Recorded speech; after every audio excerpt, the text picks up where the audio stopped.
All right, everybody, it's me. I'm back. It's David Griffin. What do we got today? We got Amber by Phoenix Artisan Accoutrements. That's new in the den. That was from the little dent sale, as you can see at the end of the tin. Got that on the cheap, about 14 bucks. And we got Amber, the aftershave. That's on the cheap, about 19 bucks at Phoenix Artisan Accoutrements. I'll be shaving with the alum block when I'm finished to seal up any cuts, wounds. I'll be using the Sterling Kong brush, the 26mm synthetic. These will be back in stock real soon over at Sterling. About 22 bucks. But the star of the day, to me, besides the aftershave right there, it's got to be this here. This is a vintage. It's a vintage 1966 Gillette Adjustable. I'll be using that setting number 5 right there. The Gillette Adjustable vintages are absolutely classic. They're legendary. They got a good reputation for a good reason. I'll be using an Astra blade. This will be shave number 2 on it. This will be the second time I've used this razor. I just turned it over just for good measure, not because there's any magic about it. Now, one thing I'll tell you about these Gillette Adjustables, thanks Leonard Ibarra, when you turn the adjustment dial, you make sure these silo doors here are open already, see? Because there's little metal things in there that push up as you adjust it and go down. If your silo doors are down and you adjust it in a way where they push up, you could be pushing right in the break in your razor. Now, I collected this from Dorothy Broom, her Etsy store. I'm gonna tell you guys now, y'all better get over there. They got some of the best amount of classic razors. I've gotten all my classics from them, my gems and everything. And they got a couple more of adjustables, and I think some Fat Boys still, Gillette Fat Boys over there.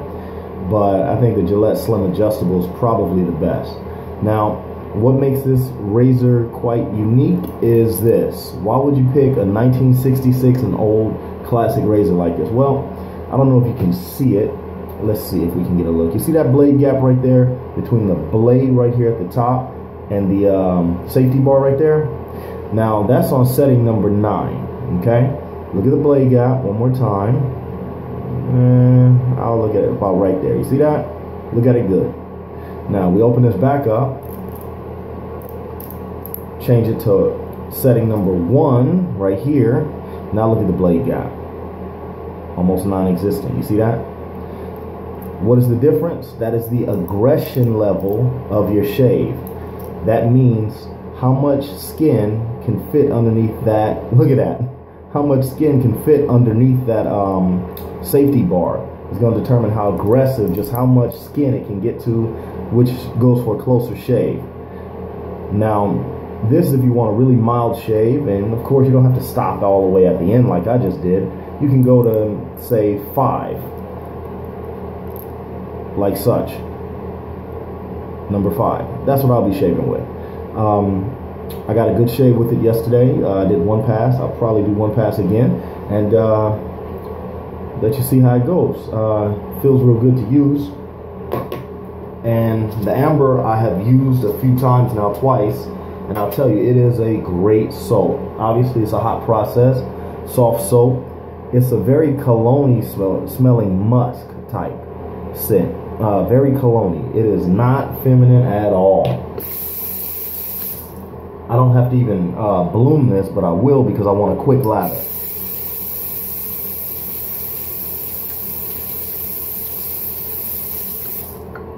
I'm not using the hottest water, LA water.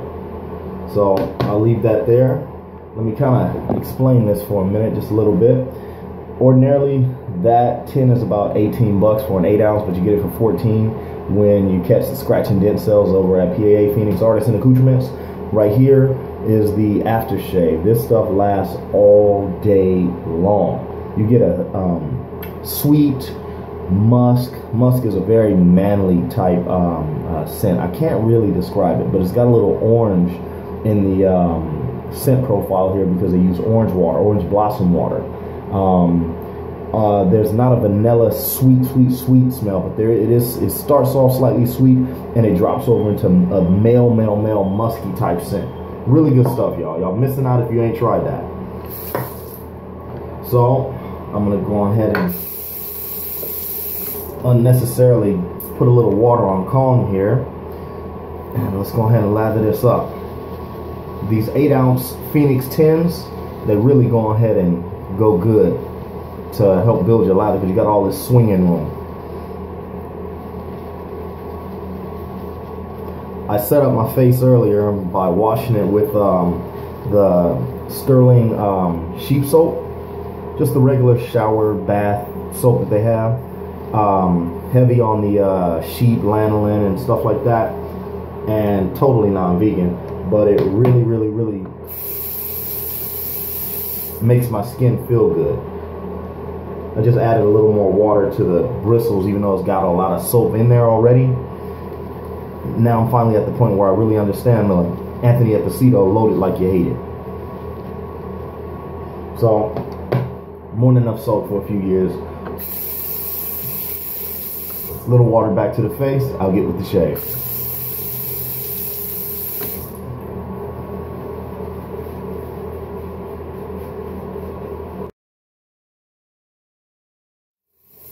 This stuff is extremely slick.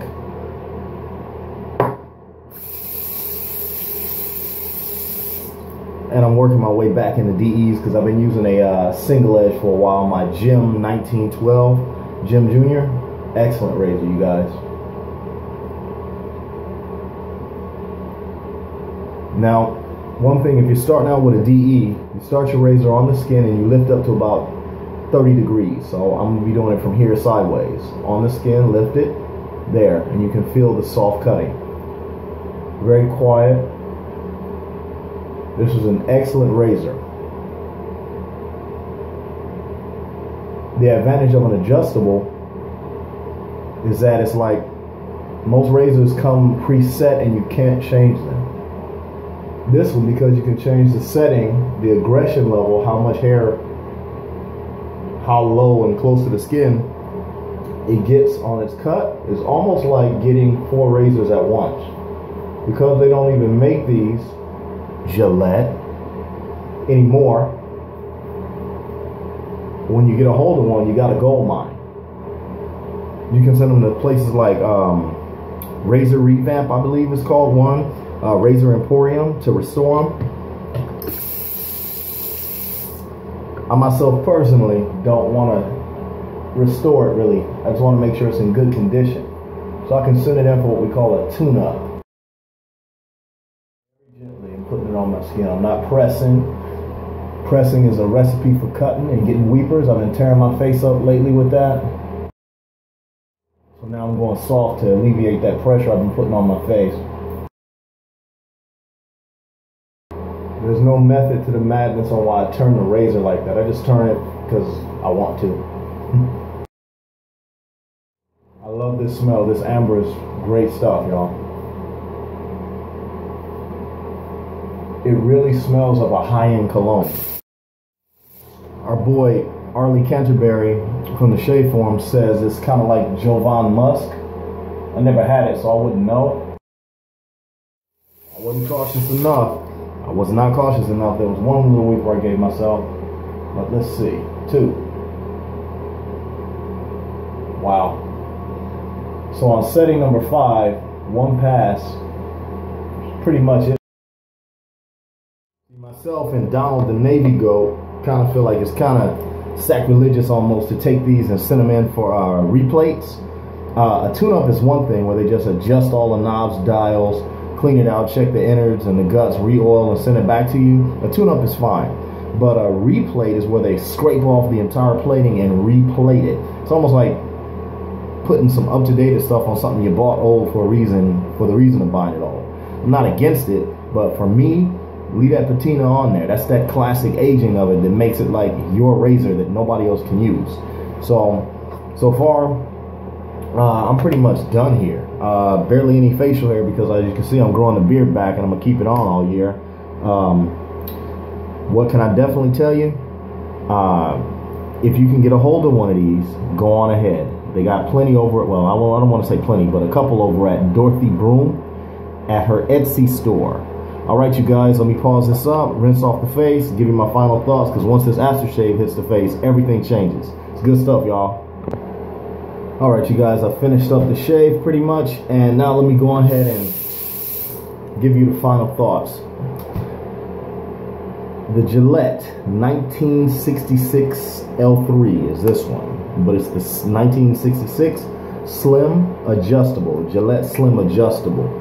Excellent razor. Gillette, you still should be ashamed of yourself for discontinuing stuff this good, man.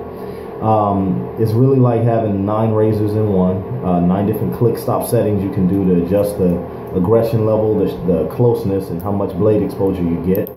And I'll tell you now, you can't find these in stores. The closest thing you got out there as another option would be the Merkur Future, however you pronounce it, or the Merkur Adjustable, which is the same principle.